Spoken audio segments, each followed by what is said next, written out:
feel a little, like it was hard to connect with people. Yeah. But I think the strength is in having people in your circle that care to know you and care to know.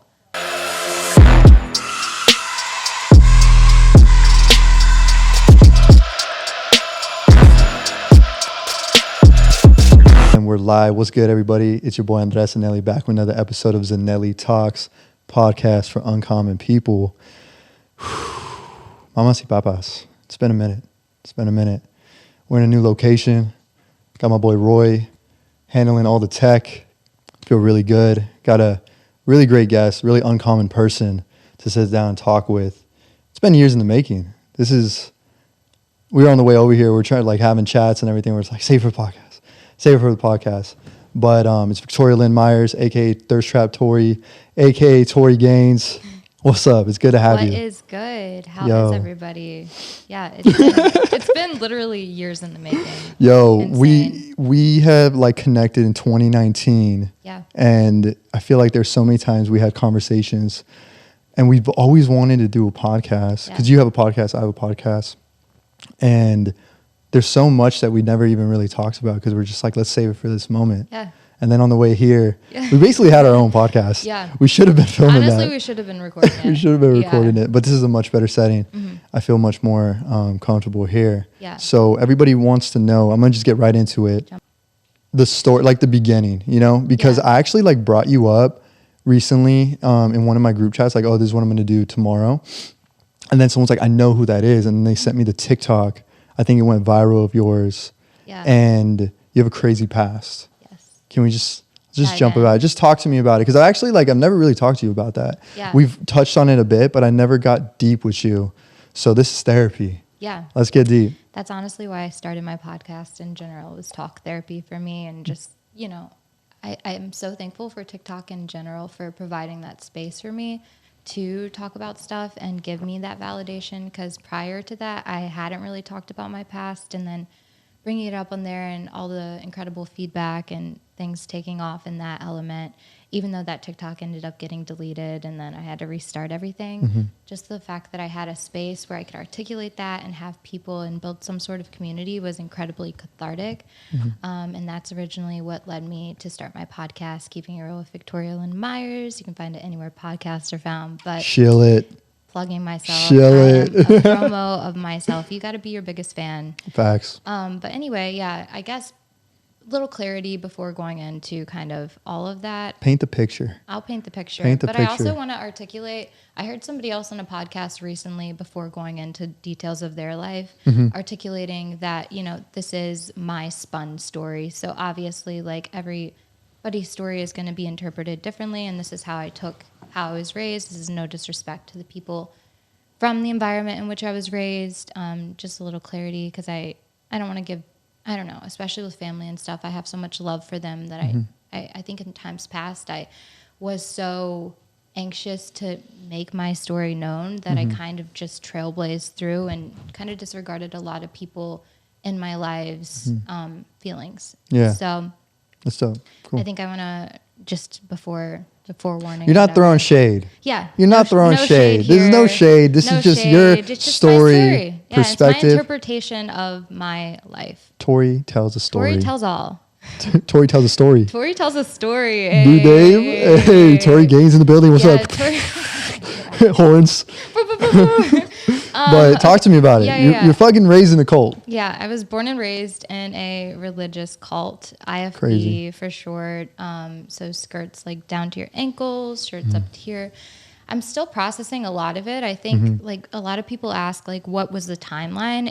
It's really hard when you're raised in such a stark environment to put things in such black and white terms, in terms of, when did it start, when did it end? It's more of a spectrum, I guess, of phasing it out slowly. I mean, they really indoctrinate people from the age of, since birth. And so it's hard to put a timeline on it, but pretty much my first interactions with this religious thing, it was more religious. I don't even know how to categorize it per se, but as a 3-year-old, they were telling you that you would burn in hell and yelling at you and stuff. And so there's a lot of trauma with that, being told as a really young kid that anything that you did was inherently evil. Like they used to spank babies for crying when in reality, like they probably just needed food. Yeah. And knowing that that was the way that I was born and raised. And then, you know, just the interpretations of like their definitions of love and, you know, how that formed my opinions of relationships and everything like that growing up has just been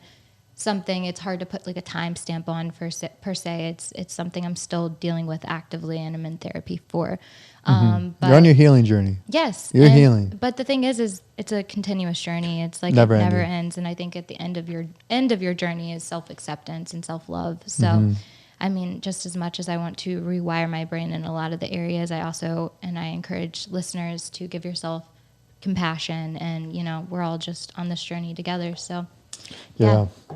No, we are. And that's tough. So like from a young age, that's all you knew. Yeah. And it kind of sounds like you were shut out from the rest of the world. Like the culture, the ethos, the meta of the world wasn't coming in. They very much controlled the environment, told you what to wear, what to think, how to think. Yeah. And you're not listening to music. No, like no nothing. music. I remember you nothing. talked, like when we talked like 3 years ago, you were like, oh yeah, like I just started listening to Mac Miller. Yeah. And then I'm just like, yeah. whoa. And like, that's when it hit me. I was like, you didn't really like watch SpongeBob Experience anything. SquarePants or like. SpongeBob, we did actually. Okay, never mind. I had Okay, a shout out whole- SpongeBob. Hey, there was weird loopholes where you were allowed to do some things, And that's other what I things, wanted to ask you. It's really hit or miss, to be honest. What part of the culture was like penetrating you? So SpongeBob made it in. Yeah, SpongeBob made it in.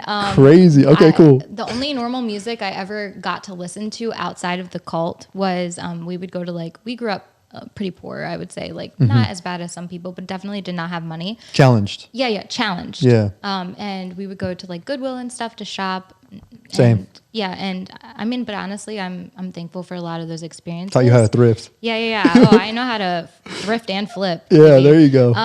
But like I always reference like a lot of songs. I'm like, oh yeah, I know that one from the thrift store because they would play normal music. Yo. Because it was not uncommon when they would preach, like people would go up to the altar and be like, I'm ripping out my radio from my car. Like they didn't believe in listening to normal music at all. And people would like literally rip their radios out of the car because it was too much of a temptation to listen to normal music. So like speaking of which, I just went to Coachella for the first time. Amazing experience, therapeutic, cathartic. It was great in a lot of ways, but for me, I'm still learning artist names and genres and stuff like that because like it's just all so new still. How do you deal with that?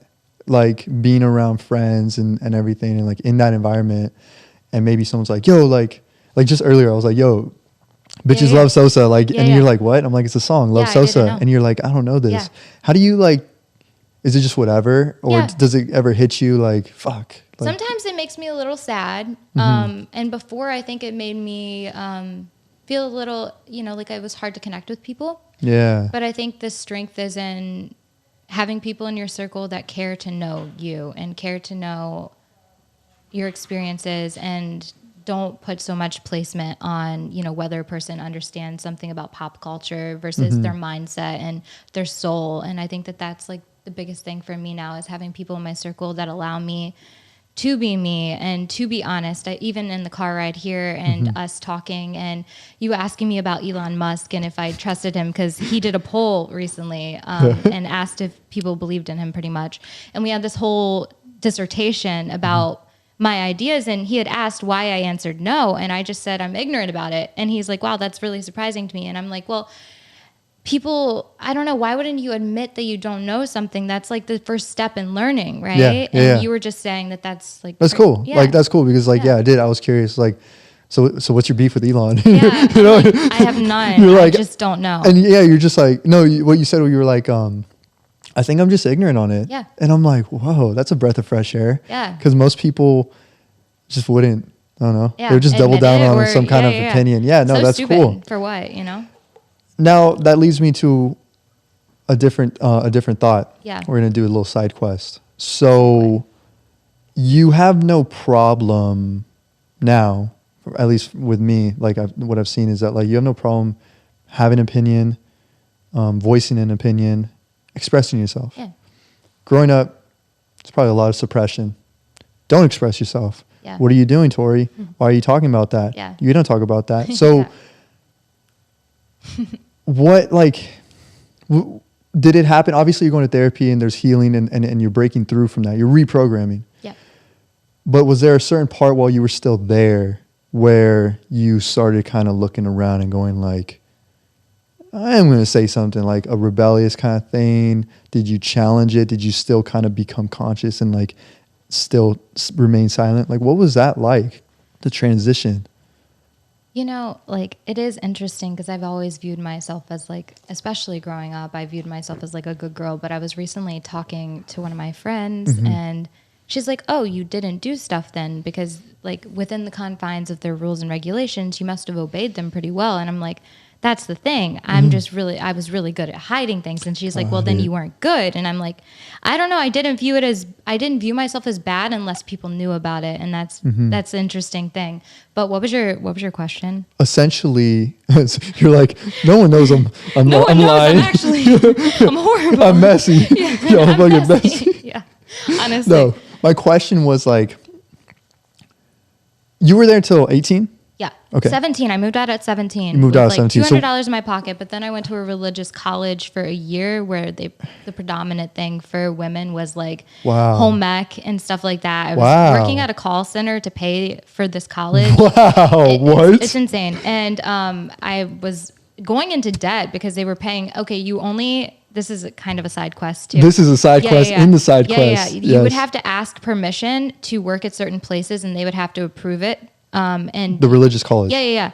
The religious college. So they would have to approve it. So there were only specific spots, normally with people that were also in charge, that were also under this cult, so that they could keep tabs on you because they would report you if you ever went against anything, even at your job. So you left, but you were still. But I didn't leave. Yeah, you just left the area. I left DC, Virginia area, and I relocated. This place is in Indiana. So I relocated to Indiana and went there for a year while I was working at a call center and trying to make ends meet while simultaneously doing all this stuff. I mean, they literally keep it to where it's so inhumane. Like, they have you working at these places that pay you pennies, and then like they literally, I don't know if there's this much thought behind it, but like the exact dollar figure that you were making went straight into your tuition. Yeah. And then, so I didn't even have money for like shampoo or conditioner or anything.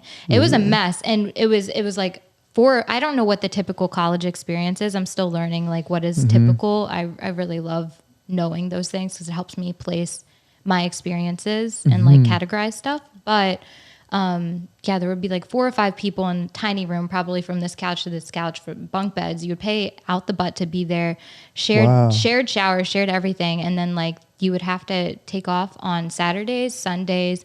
There were like a few days during the week too that you would have to request off for work. And if you didn't go to the like religious functions on those days, they would fine you on top of it. They would go through, it was like a drill sergeant. They would go through your room. So they had like girls and people hiding in closets to try to get away from this and stuff. And this is some crazy shit. It's some crazy shit. That's some like, that's OD right there. Yeah. You don't even know. Like, they had pews, and because even though you're an adult at that point, you had to get permission from the leaders on who you could date, and they pre-approved people. Word. Also, you weren't allowed to like hang out like how you and I are right now. I mean, obviously there's still like a sound crew and stuff, but like we weren't allowed to be in the room with anybody of the opposite gender. The pews would have 6-inch to 1 foot sections where even if you're dating somebody, you couldn't sit closer than that. They had like a buffer in between. So I was social distancing before social distancing was cool. Futurist. The sexual repression you're telling me is like, bro, you can't be sitting next to like, bro, you were just pent up. You don't even know. That's wild. Yeah. Wait, so like that dead, I mean, they were controlling you once, like, because you said, we were getting paid this and then it cost this. That was totally control. No money. And nobody there had license or cars. So I remember the first few times I tried to sneak off campus, I was terrified and like shaking, and I like ran to a Walgreens or something. It's like some slave shit. I was scared as fuck. Yeah, no, it's like they're making you really dependent. Yeah. Yeah, exactly. Bro, how did you get out? No, like seriously, like it's like what you just described to me is like not only a mental enslavement and conditioning, but it was also like financially restricting. You had a lot of things against you. Definitely. The crazy thing is that like the way that I was raised was actually more strict than this religious college. So it felt like freedom to me, you know? That's why I'm saying it happened in like segments, because like it went from extremely restrictive to a little bit better, even though it's absolute hell. So what you just described to me with the college thing and everything. That was better. That was better. That was better. Yeah. The trauma. Yeah. Damn, girl. Yeah, it's a lot. It's a lot. No, it is. So how did I get out? Well, I mean, it's not so black and white either, though, right? Like, I mean, Let's get into it. I always questioned certain things, and it was always weird to me, the certain ideas that they had, and I would question it, and the answers that I got back weren't really, in my opinion, rational. And so, like, I always kept that in the back of my mind. But again, I tied my identity to being a good girl and like doing things good. And so like I didn't go through like a rebellious phase per se. Got it. Anything like that. I was very compliant, at least externally. I think a few things that caused me ultimately to question stuff was it was really weird how young you were and being sexualized. And I know like that's an ongoing issue just in general, but being like 12 years old, being completely covered up from head to toe, and then being like, oh, you can't wear flip-flops even in the summer because it elongates your legs, and like all this crazy stuff like that, or like being sent home, you know, when you're covered up. It's not even like you're allowed to show your shoulders or anything, and still being sent home when you're a minor for like stuff is just crazy. Just anything, like the hyper control over that. It was so controlling and so exhausting. And then on top of that, at that point, this is where I get into like my story and how like I was talking to my friend, and she's like, oh, then you weren't good. Because one of the first people I ever did anything with was a girl in this religious cult. And so it was really easy to keep things, you know, kind of under wraps. Because you're just hanging out with the girls. Yeah, you're just one of the girls. Yeah, you're one of the girls. And so like that was kind of my experience. But then I think I remember at some point being at this religious institution and like the pastor or whatever saying like, we don't believe in burning flags, we believe in burning, and then insert gay slur. And I was sitting there behind my back, like holding the girl that I loved's hand, you know, and just finally it clicking to me that he thinks we should burn. Like, and just how crazy that was, that something that felt so pure and one of the only spaces in my entire life that I've ever felt safe in, to then think that this person wants the worst. It's an attack on us. Yeah. And I think for the first time it kind of clicked to me, wow, like that this is really evil, and it just didn't feel right to me. And I think I'm really thankful for that experience, even though like she's doing her own thing now and who knows what is going on with all of that. I'm just thankful that, you know, I had that experience, that I felt so safe with her, because at that time I was going through so much. Yeah. And like she was really the stability that I needed to pull me out of so many things. So that's dope. Yeah. Hell yeah. That's dope. Everything happens for a reason. Absolutely. Yeah. Wow, man. So that was the spark that initiated the light, where you kind of, I hate to get meta, but you woke. Like you woke up. Yeah. And what age was that? Well, I also want to add that that wasn't the only thing. I think like it was embarrassing always going around and looking like, you know, no shame to anybody that covers up for religious purposes or whatever, but no drip. No drip. Yeah. I just, it was embarrassing. I just remember walking into rooms and thinking like, okay, I want to be noticed for the things that I want to be noticed for, not for things that are out of my control. Yeah. You know, and like dress and how I showed up was always dictated to me, and it was just embarrassing going into these places and not being seen or expressing myself in those ways. And I think that's why now, coming full circle, it's just so important that I'm known completely as myself. Tori. So Tori Gaines. Yeah, and that's always going to be changing too. I think people want to put people into boxes, but I think the thing is we're all trying to evolve, and we all should be evolving. So, but yeah, I think like that experience and everything else really led me to start that journey. Damn. Yeah. That's heavy, man. Yeah, it was heavy. It's still heavy. It's still heavy. I respect you for like taking the responsibility to heal. Yeah, thank you. And it's like, it sounds so maybe simple as a statement. Paper. That shit is hard. You know what I'm saying? And like talking to you, car right here and now and everything, and just all our previous conversations, I've never got the gist from you that, and you probably feel it sometimes, but overall you don't have that like, woe is me, or this isn't my fault, like talking about fault, like it wasn't your fault. Absolutely. But you're so focused on what is in your control and like how you can move on from it.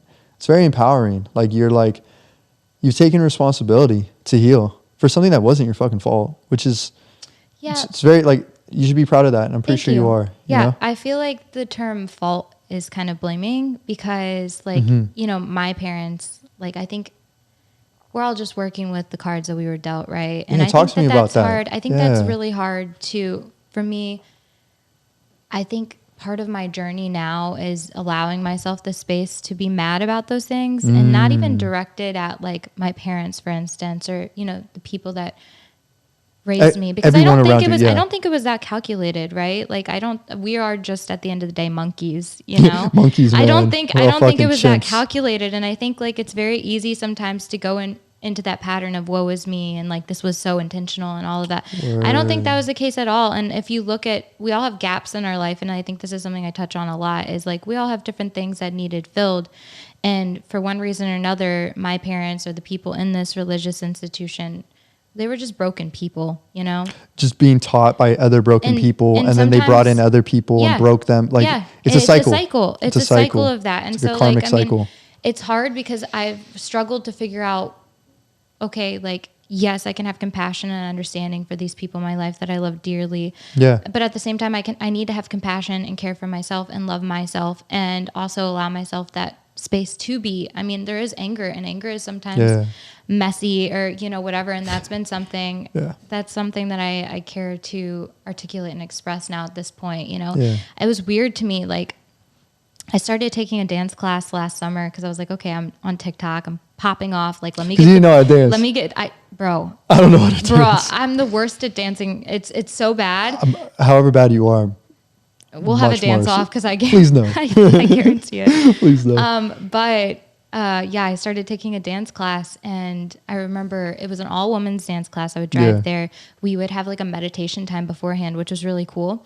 And I think towards the end we would also do that. And I was laying there on my back, and it was weird because like the music and everybody there felt so in tune with their feelings and stuff. And I just had no clue how to feel in those spaces. I felt so uncomfortable because, like, you know, even from a young age, growing up, you would get like whipped for dancing or like music or anything. I remember pastors and like different people that would speak would be like being proud of the fact that they whipped their child or their grandkid for jumping on the bed, like singing a song or whatever. Like, not my child won't dance. It's like, my heart grieves for baby Tori and baby anybody, child anybody that grew up like that. Like, it's heartbreaking, devastating to not have that self-expression or that joy that's beautiful. You should want that out of, you know, kids. Out of your kids and out of everybody that you love or claim to love. And it's just my ideals around love and stuff, I realized, were very conditional because of this. And so anyway, I started taking a dance class, though, to get back on subject. And I was laying there, and she was just, the instructor was asking people how they felt and everything. And I just had felt so uncomfortable. I started crying because I was just like, I am so in tune with my feelings in so many areas. But this was an area where I was like, man, I don't know how I feel, and I feel very uncomfortable with it. And so you're like confused. And I was very confused because I know myself and I know how I feel and everything like that. And to be in a space where I would have been punished to be in and stuff. And before. Yeah. And for everybody to just be so like eloquent with how they feel and be articulating that with their body and stuff. And I'm like, this is an area I need to grow in. Like, it really clicked for me that I just didn't know how I felt in a lot of ways. And that was kind of part of my journey too. I'm still on. Kind of like Bambi. Did you ever watch Bambi? Yes. Okay. Yeah. Bambi, like slipping, you know, like she doesn't. Oh yeah, like yeah. you can't find your footing. Yeah, and I'm pretty sure that happened like a lot, like because you essentially did a transition, you know, and what a life that you had to transition into something new. Yeah. You're so closed off by so many inputs, and then and then like you're not like socially awkward, which is like, you know, interesting because. You kind of cut off from society. Sure, there was a society within there. Yeah. It was very warped. Yeah. You know? Very warped. How long have you been like, it's been since the go, like when you transitioned out, you're like, I'm going to work on this. Like, I'm going to heal. Yeah. Right? I mean, I think this is why, like, we were talking about different projects, side projects or whatever. Oh, we were talking about yeah. like a book and stuff, because that's always been my thing. I love writing. But it's kind of, everything is so zoomed in, even currently, even though it's been some time since I like phased out elements of my life that are around this. But I think like with time, I can zoom out more and can put like actual timestamps, because right now it just feels still very new in a lot of ways and very blurry, because even though I had phased out so many elements, I was still in like really bad situations and surrounding myself with people that maybe, even though they weren't in this religious cult, had that type of mindset. And I think that that's a correlation there between strong beliefs and then diving into different other things outside of that facet that, like for instance, okay, don't hate me, vegans. Once I... Let's go. Yeah, let's go. She wants war. She woke up and chose violence, vegans. Yeah, I did. Oh, what's up? Tell me. Okay, so once I got out of the religious cult, there were extreme ways of thinking that kind of carried over for me. Like, I was very big into conspiracy theories and like Alex Jones. And then I went down at like another thing of like being vegan and like extreme vegan though. Talk about cult. Not even, bro, don't come for me. Cold jumping. No, but seriously, back in like 2017, 2016, when veganism like mainstream rolled out, there were a lot of cult-like tendencies that felt very similar to me. So even though I was out of where I was raised, I was straight into another form of thinking that was just so hardcore. And I do have this tendency even now. The duality of life really throws me for a loop sometimes, because I was raised so black and white, and I've really clinged to black and whiteness. And I think there's freedom in the spectrum. Word. But right now the spectrum is scary for me. It's like I'm still growing in a lot of those ways, And so like, yeah, it was a phase. So like, even though you're asking like, when did you get out of it? Bro, I was in another cult. That makes sense. Yeah. I mean, you're kind of in a cult now, the social media cult. Bro, let's not even go there. The content creation. Literally, we could dive there. Let's segue into it. Yeah, let's segue. We're gonna island hop back and forth. Yeah. I feel like we could do so many episodes just on your past. Yeah. But let's talk about the present, which is very interesting to me, because talking to me about, we can't even express ourselves. We can't dance. We can't sing. We can't play music. You express yourself a lot now. I mean, I wouldn't say you're an influencer. Getting to know you, you know what I'm saying? On paper, looking at it, it's like, like, she's an influencer. Yeah. What does that even mean? Yeah. But you have an audience across TikTok, Twitter, Instagram, and you have a podcast. I do. And you have different ways you express yourself. Your photos can be very open, sexual, provocative. They're tasteful though. Like it's not trashy. About it. Yeah. You're not classy trashy. Girl. Classy girl. Yeah. A little messy, but classy. We like it a little messy. A little messy. And then so you have that side, and then you're on OnlyFans. So you have that side. Yes. So it's like an openness, vulnerability, sexual side. And then you have this very introspective, a lot of depth with your YouTube and your podcast. Talk about duality. Yeah. How do you feel about that? Like coming from that world of repression and now you're living in expression. It's very interesting because I'm still processing very much all of this. I'm still in the thick of it. I'm sure. Well, and with OnlyFans, it's interesting because I don't really, although, I do OnlyFans. It's nothing crazy. And then on top of that, I keep... Still subscribe though. Yeah. Go subscribe though. I do be killing it. You just don't be doing like... I just don't be doing the most. It's not triple X. If you like me... Yeah, I mean, I don't want to promo too much, okay. but... It's check good. It out. Yeah. If you like being teased, that's good. Chill it. Chill it. But with OnlyFans and everything else, like it's something I've even kept at an arm's length in terms of like, what is who I am and what is the persona of like Tori or Victoria. They're two totally different things. And especially with something that is, I have a long history, as most women, and at this point probably everybody has, of, bad encounters, whether that be with photographers, talking about cults, modeling and stuff like that. And so it's always been very important to me to keep that separation between my real life, what I actually like, all of that, and what I produce. Yeah. And that's always been really, really important in that separation.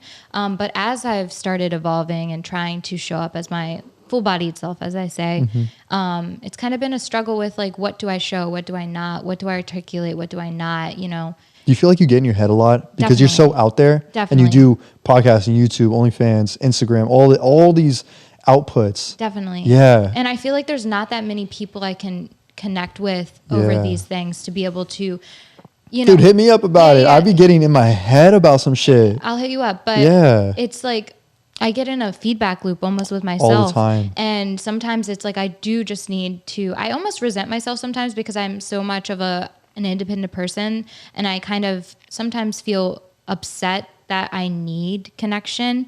But at the same time, and I also, I toe the line because sometimes it's like you can need connection, but at the same time, are you looking for them to dictate your life too? Because I think that that's a tendency of mine, because I had my life so dictated that I want other people's approval so much that sometimes it's a little bit hard for me to just do the thing. You know what I mean? And I get in loops in my head. And so, yeah, it's really hard within that creative space. And I do so many things to break out of that.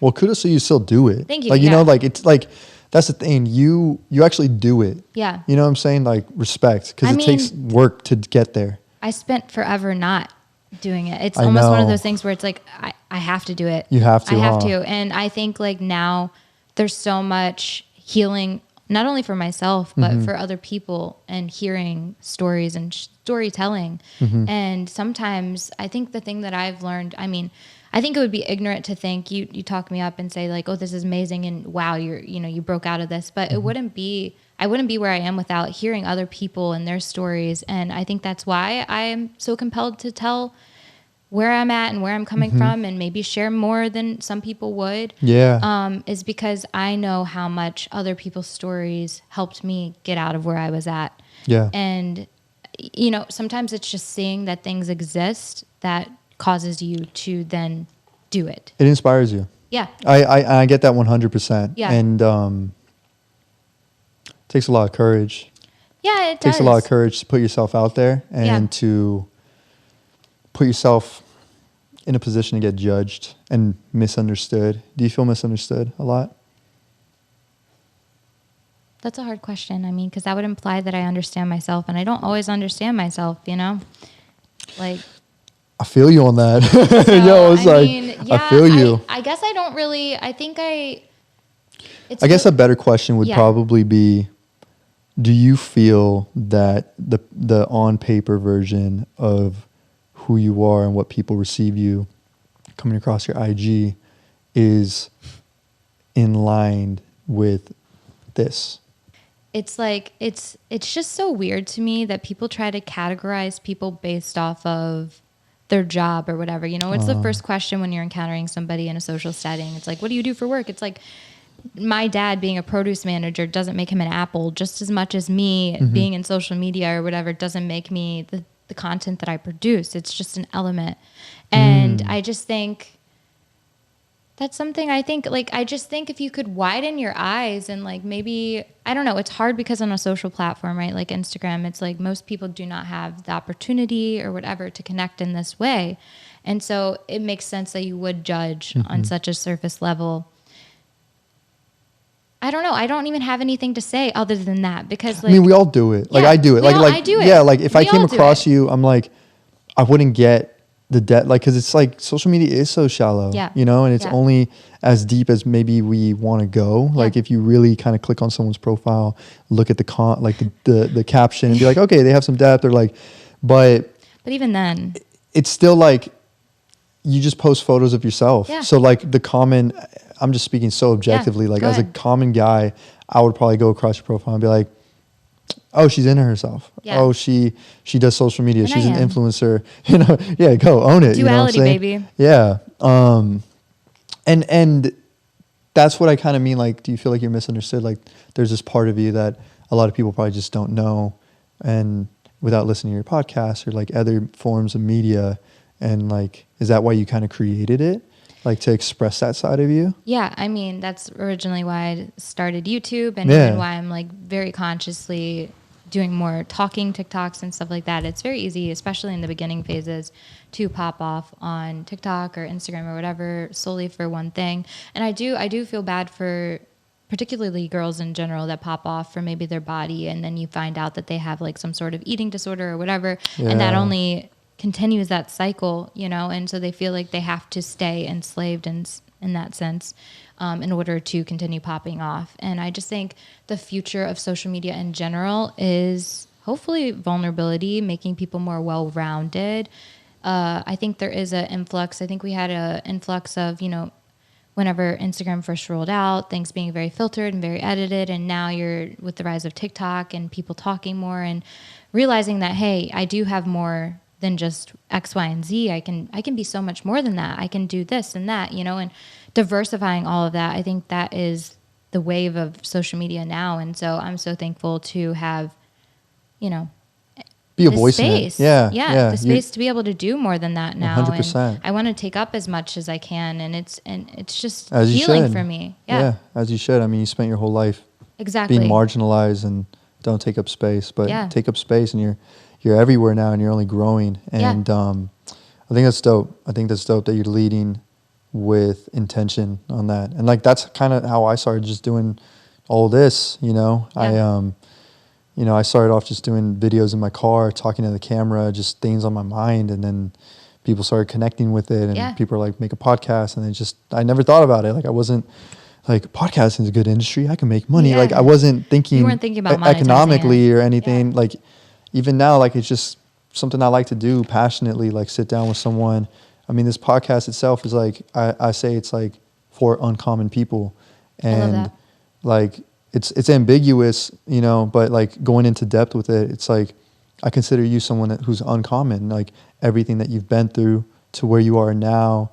And even if like, cancel all that, just the fact that you're a person that was broken and you're healing, to me, that's uncommon. Because I, especially living in LA, I'm surrounded by so many people, and what I observe is that like, we're all fucking broken. Like, we all have shit. Yeah. I have my shit. Everyone has shit, right? Mm-hmm.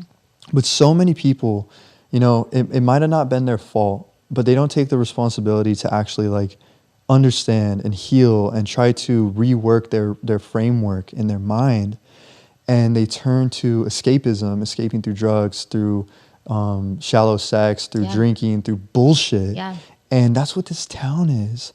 So it's like, when I come across people that I'm like, damn, like, you're taking your healing seriously so that you don't hurt more people, and you're taking care of your real world shit, like you're running businesses, that's fucking hard, bro. And I know it's hard because I do it. Yeah. And it's so exhausting. And it's like, so when I come across people like that, I say like, man, you're net positive, because you're trying to close the cycles. You're trying to do your best to be like, if I don't fix this, like, I'm going to just transfer this like energy to my kids, to my family, to whatever, to your friends, your relationships. And that takes a lot of work, bro. Like, that's a lot. So you're uncommon for that. Thank you. Appreciate it. But that's the thing, right? It's not like, just because you heal these things doesn't mean, you know, say I had kids, I'm still going to screw up. You know, they're still going to have things they're going to need to heal from. Like, I know. It's the world, you know? And so, like, I think it's just, I don't understand people. Also, to kind of piggyback off of the coping or escaping through drugs, alcohol, sex, whatever, it's like, I think we're all after connection. And those are all so immediate, quick fixes to something deeper. And it does offer connection too. That's a good point. Yeah. Like, we are all after connection. Yeah. And when you drink, like, I've drank till 3 a.m., 4 a.m., connecting with someone, or the drugs, melt the wall, take a handful of shrooms, enter the matrix, third eye, everything. And I'm just like connecting, you know what I'm saying? And like, I that's think it so just helps true. you be a little more vulnerable, which is unfortunate that our society requires some use of external sources to lean into vulnerabilities. Yeah. You know, and I think at the end of the day, all we want is connection. And we do. But our society doesn't encourage. There's a level of. Tori's saying do drugs. Do drugs, baby.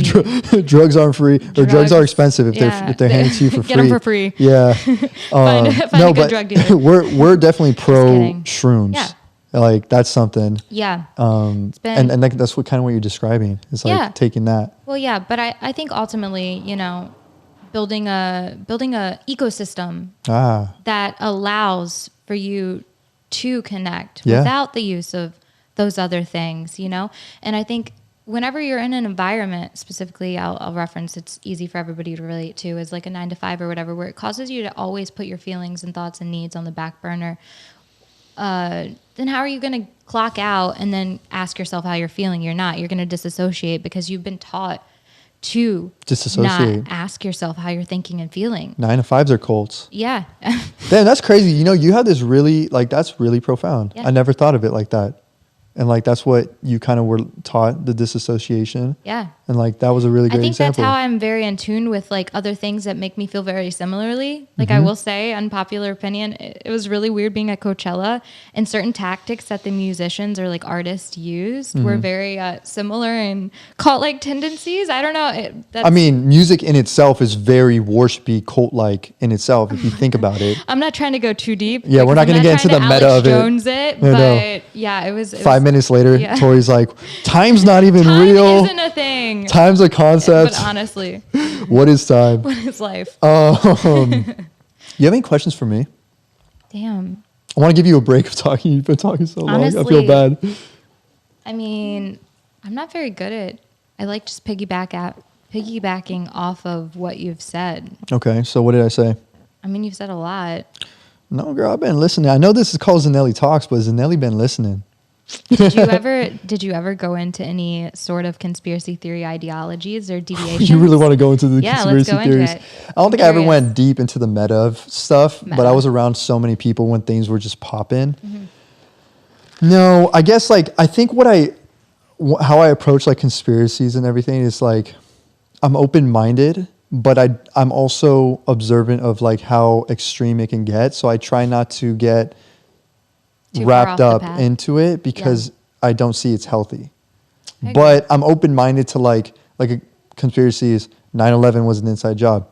Sounds pretty reasonable to me. I'm from what I've seen and heard and digested myself, my own articulated sovereign opinion, it makes sense. Yeah. Makes sense.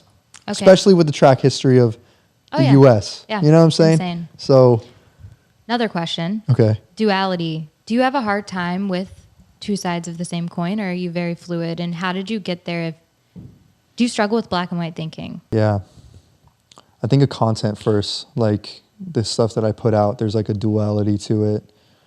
I think when I hear the word struggle and then I hear duality, I think of kind of the cameras and everything like that, what I'm putting out, and I try to be very intentional with it. And I do struggle with it because I feel like there's a responsibility with it.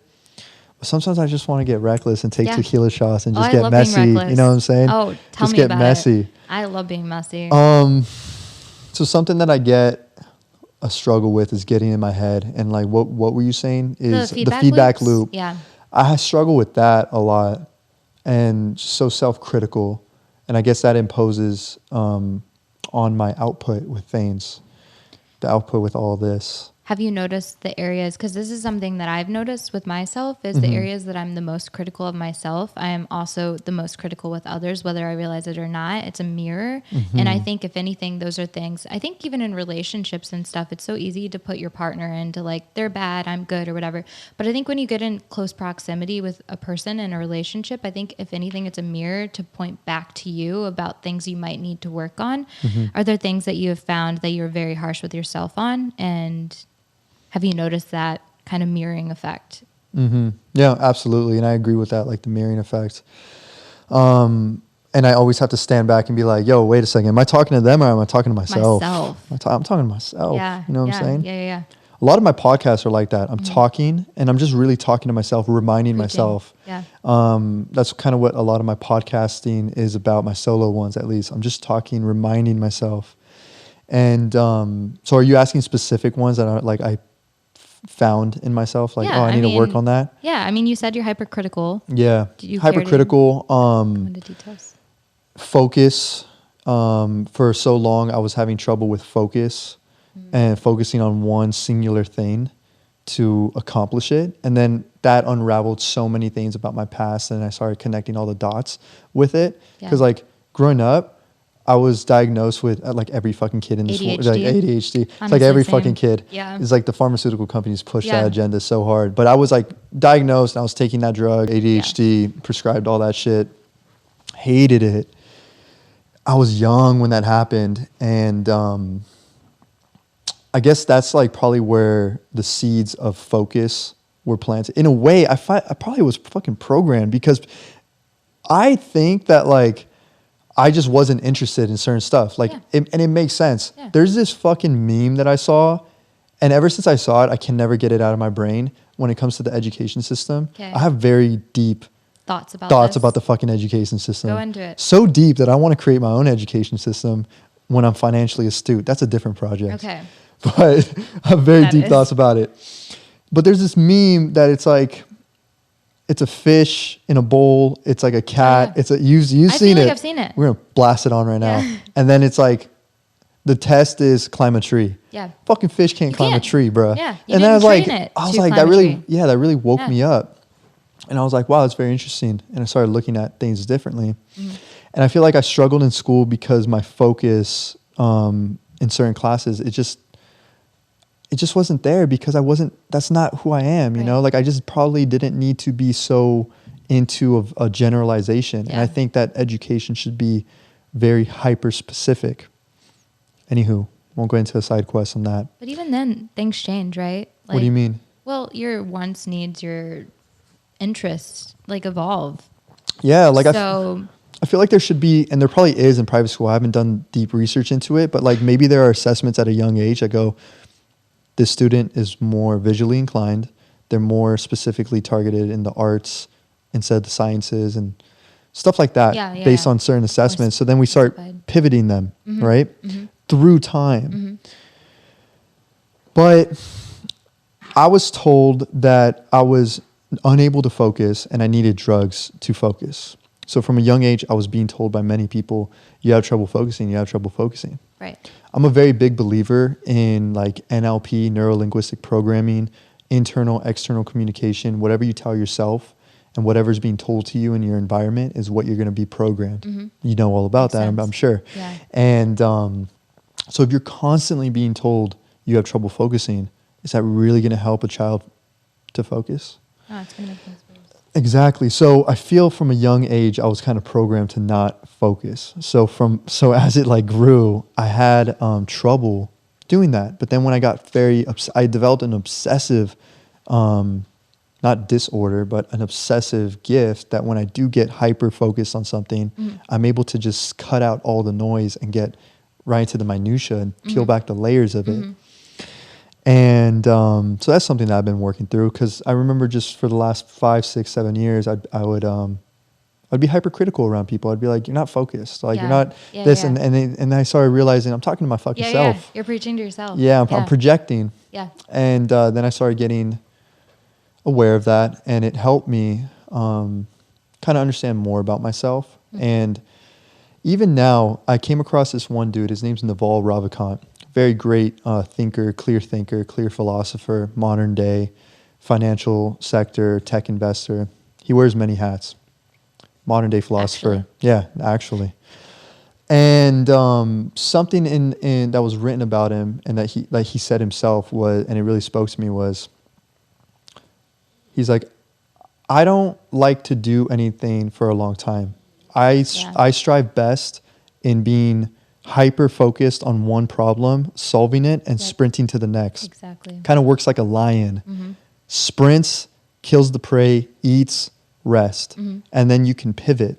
And that's what made him a really great angel investor. He's able to come into certain sectors in different industries, figure out what the bottlenecks are in companies, put money in to solve the problems, get equity, that company balloons, you get wealth from it. So then I'm like, whoa, that's me. Like that's how I feel. You felt seen. Yeah, like I felt like there was a space for me, and I was like, this guy's fucking killing it, dope. So I'm like, there's nothing wrong with me, and I was going through so much, like, why can't I have the effects of Adderall without taking Adderall, essentially, you know what I'm saying? And I don't know. Yeah. So in a long-winded answer. No. I also focus was something. Focus? Yeah, focus. Okay. I also wanted to say, like, piggybacking off of the idea of something being wrong with you, it's like you have to understand everybody else is a mirror too. And I'm sure you understand this, but like we all are mirroring what we've only already seen. It doesn't mean that there's not a path.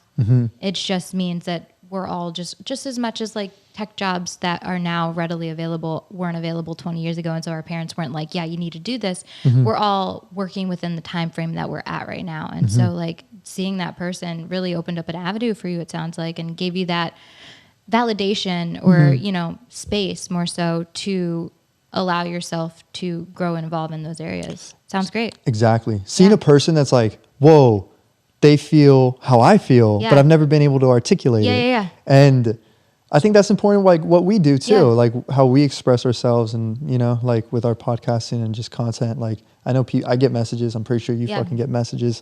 And that's kind of what keeps me going and like keeps the engine going, you know, that's the gas. Like, gas me up, baby. Gas me up, baby. Sometimes it gets exhausting. Yeah. Oh man, it's exhausting in these trenches. Content creating is exhausting. Yes. Burnout is real. To segue into that, what's it like dealing with all the dudes? All the fucking dudes, like especially like, you know, because you're out there, man. You're fucking out there. You're putting your body out there to be judged and objectified. Yeah. OnlyFans, like I can only imagine the fucking OnlyFans messages you get. Yeah, honestly, like what's it like? OnlyFans has been like surprisingly for me a healthier platform out of the places that I subject myself and put my body out there. That.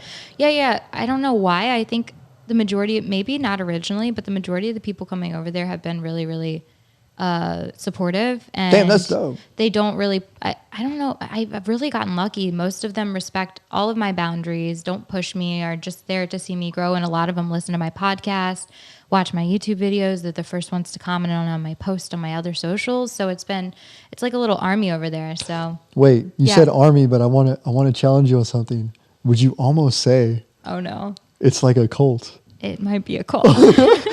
The cult of Tori. The fucking transition. I'm the final boss.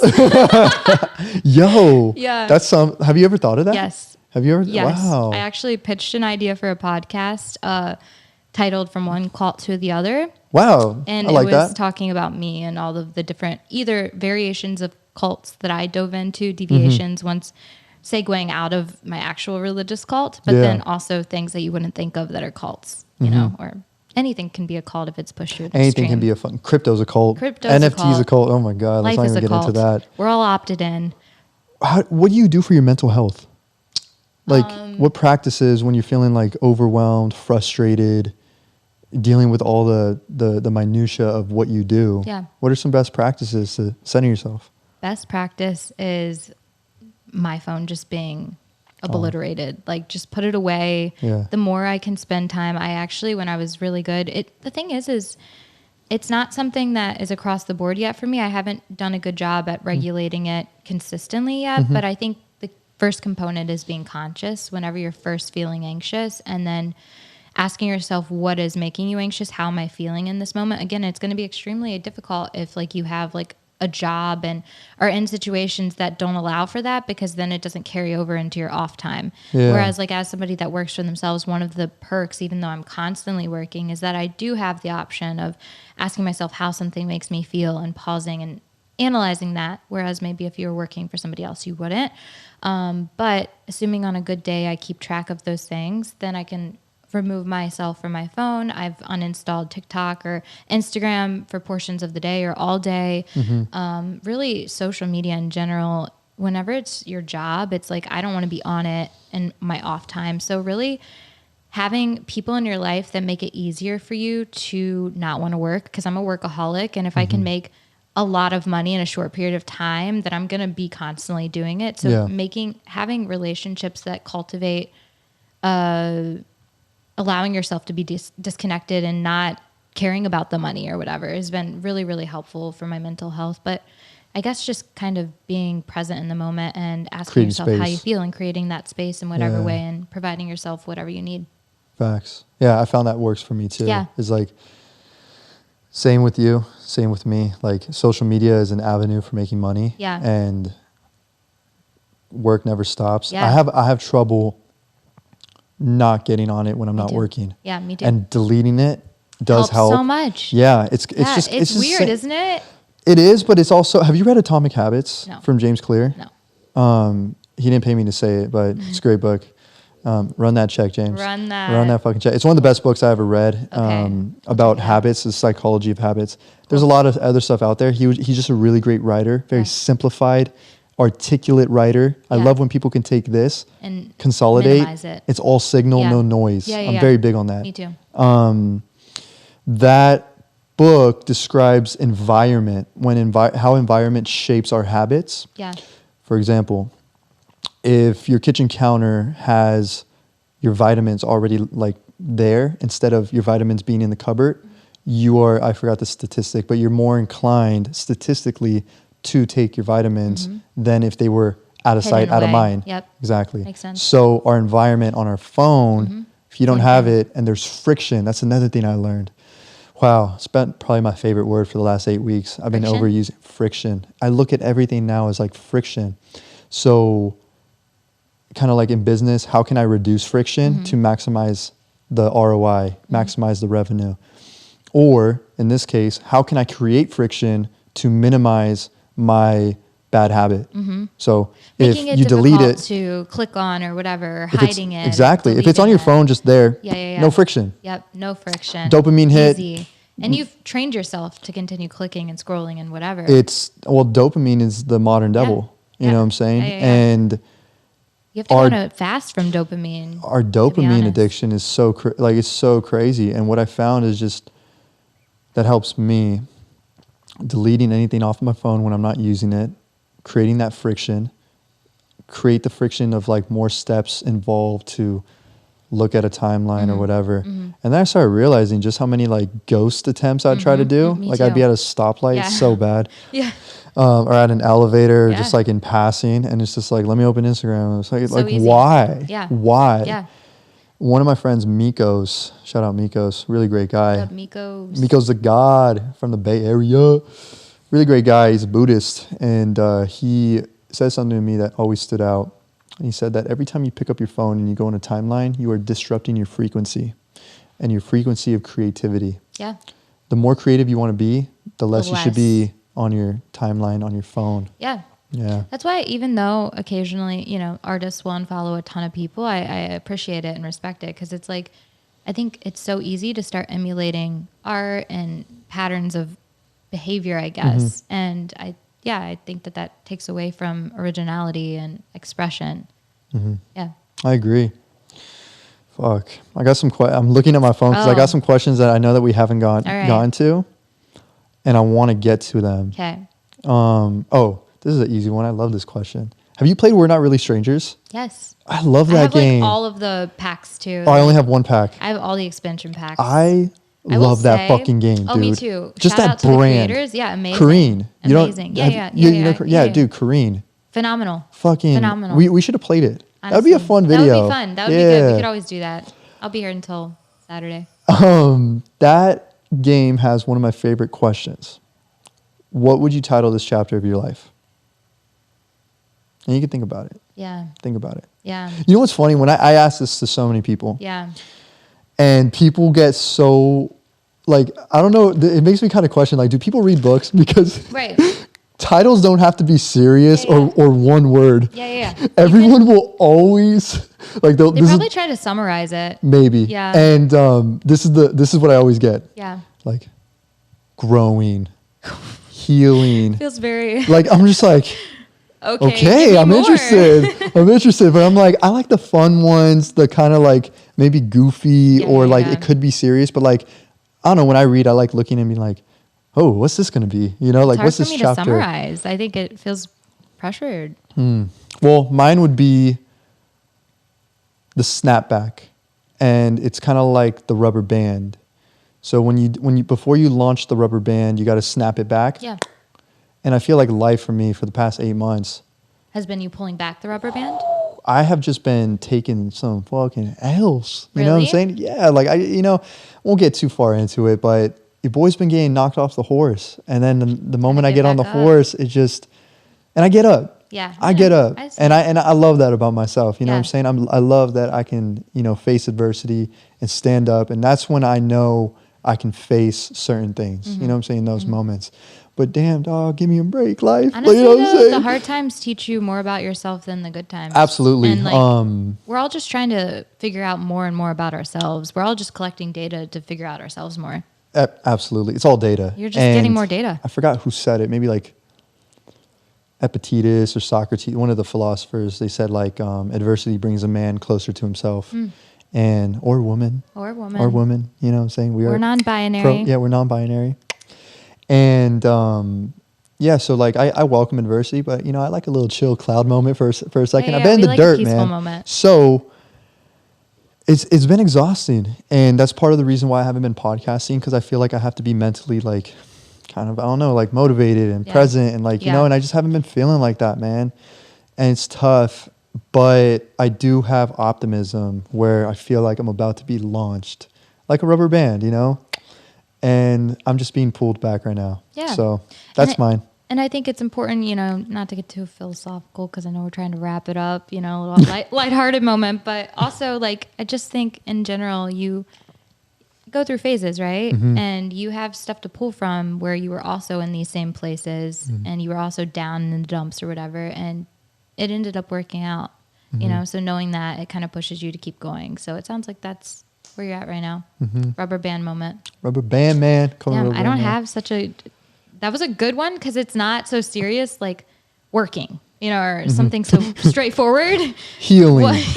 Let's just call it. We all? Tory Gaines. Yeah, Tory. That's the name. I mean, honestly, that's kind of where I'm at. I think I'm pivoting right now. I'm jumping lily pads, as we talked about in the car. It's like one of those things where, you know, I'm in a transition phase. I feel like I'm just now. I'm a monarch, you know, spreading out her wings. So I got a couple titles that come to mind. Pitch 'em. The lily pad. Yeah.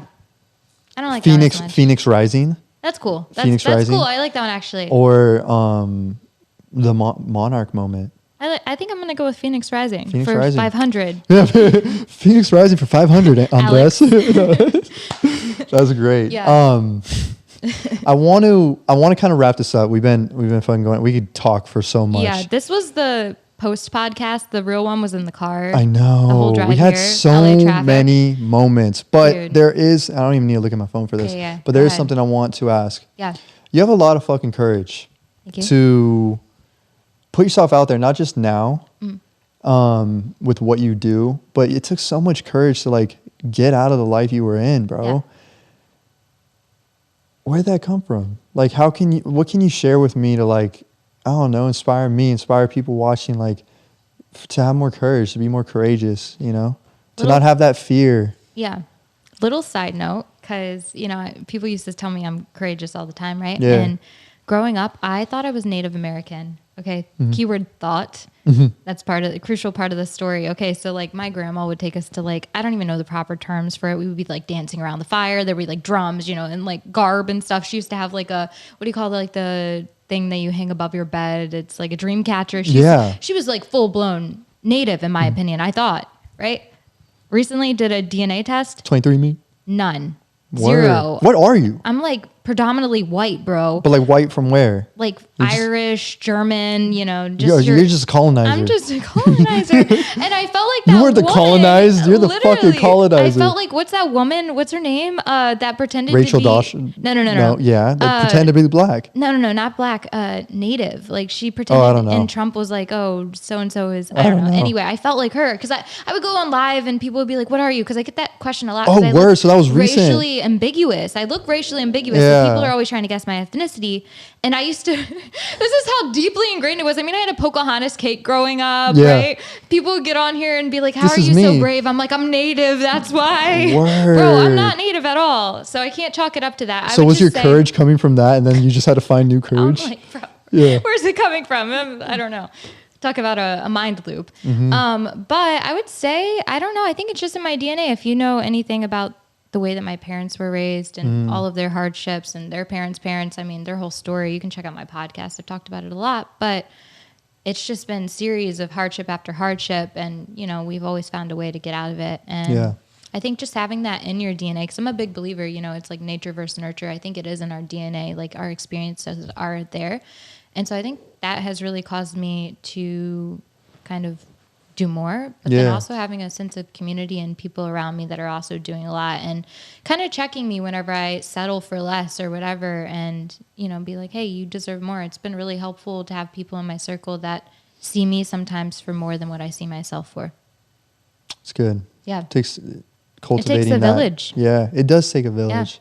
Did it take a long time to build your village? I'm still building my village, bro. Yeah. Like, I mean, I think you always will be building your village, but I think one thing I've learned is that the key to building a good, I'm just going to keep going with the village thing, even though it seems overdone good at this community. point. Community. Yeah. The key to doing that is not minimizing yourself, being able to articulate your needs, know what your needs are, communicate, taking up space, and then the right people in your life will then have the option of opting in or not. That way, you know, if you're too much for somebody, like, you won't. You're not. You're too much. It's for them. It's for them. Yeah. It's nothing. I think the biggest piece of advice is nothing is personal. Like, dude, we are all on our own journey, and facts. The easiest way to find your tribe is by being completely you and showing up for yourself in every way. And that's why it's so important to me at this point to take up so much space, is because, like, I am all about finding people that work in my life and I work in theirs and building that community. And the only way you will do it is not by taking up less space, but by taking up more. Facts. Yeah. Facts.